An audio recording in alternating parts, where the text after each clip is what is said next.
Good morning, ma'am. The national artist I chose is Fernando Amorsolo. Fernando Amorsolo was born on May 30, 1892 in Paco, Manila. Fernando Amorsolo became the first recipient of the National Artist Award as mandated by the Marcos administration.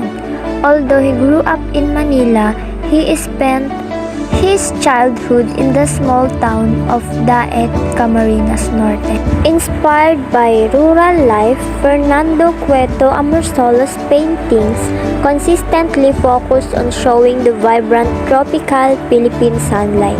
As mentioned by art historian Eric Torres, Amorsolo painted landscapes that supposedly depict the simple and happy life of the farmers in the provinces.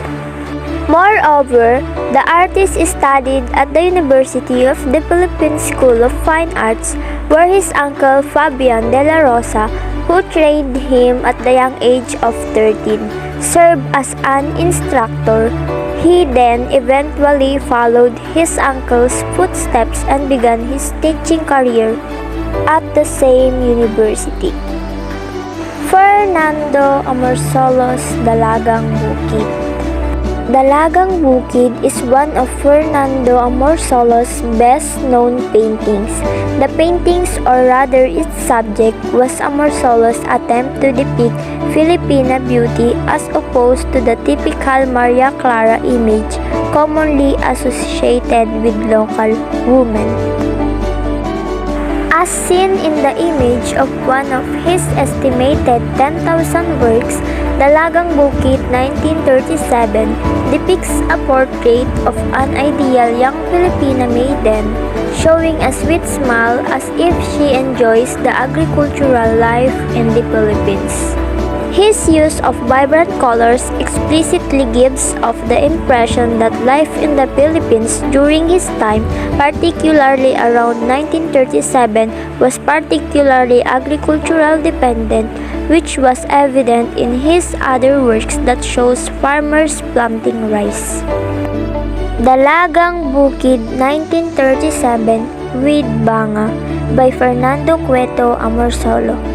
The art medium that the artist Fernando Amorsolo used to portray his feelings is oil canvas. The Dalagang Bukid, or the maiden in the rice field, shows a medium brown-skinned woman portraying the Maria Clara image. For Amorsolo, the Dalagang Bukid was his muse of ideal Filipina beauty, foregoing the Maria Clara type wallflower who presents herself as smiling and cheerful lady. In spite of the labor background in the agricultural plain, she is depicted sporting in the national costume of the Barot Saya, with her hair firmly held by flowing bandana to shield her from the brightness of the after sun. Amorsolo was careful in the details of the eyes, face, and other features of the young maiden's own garments, especially the Barot Saya. The saya of the young maiden is painted quite delicately, though it gives an effect of translucence that her arms and neckline can be seen through the slim layer of textile, complementing her radiant beauty that Amorsolo admired dearly. Guided by the use of texture and impressionism, characterized by relatively thin and small brush strokes, the vibrant tropical sunlight emphasized the appearance of the woman in terms of her outfit and skin color. Amorsolo's style further emphasized movement. Although it is not that conspicuous, the image that the painting depicts, in my perspective, is that the woman was enjoying her walk by the fields. Looking at the trees, she looked back with a smile.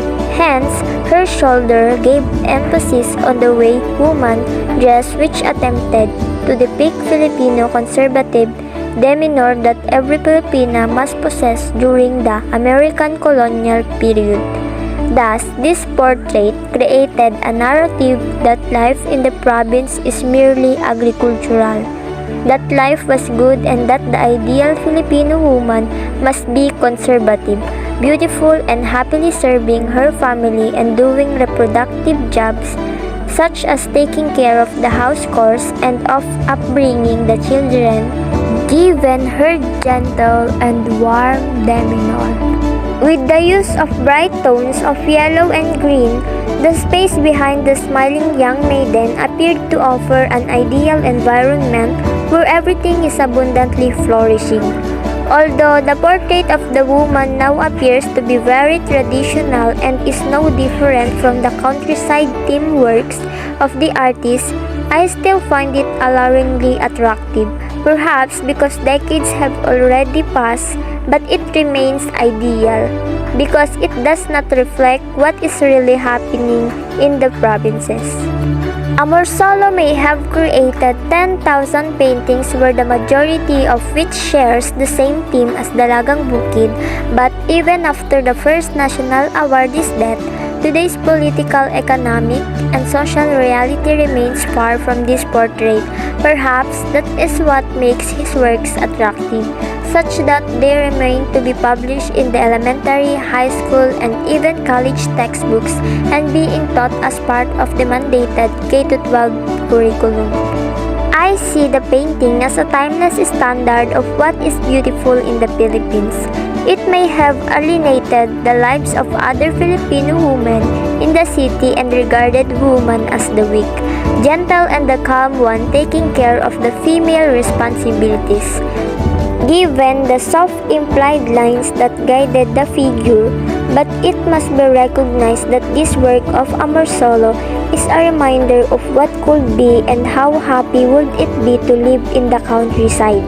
Had Philippines became successful in taking care of their natural resources, and if only the politicians did not exploit the farmers as merely machineries but as manpower that are equally valuable.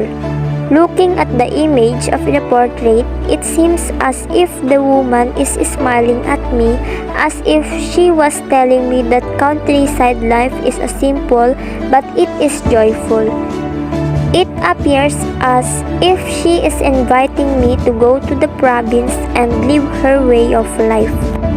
What is quite rare in this work is the background at which Amorsolo painted this work is very fluid, that are soft pastel colors of green, yellows, and pinks, in comparison to a much later iteration done in 1938 that is presently held in the Bangko Sentral ng Pilipinas collection. The background is much refined with the soft and delicate brush strokes that are carefully contrasted with the central figure. One could suspect that this work may be considered as the earliest, if not the first iteration of this subject matter by Amorsolo. Yan lang po, ma'am. Thank you po.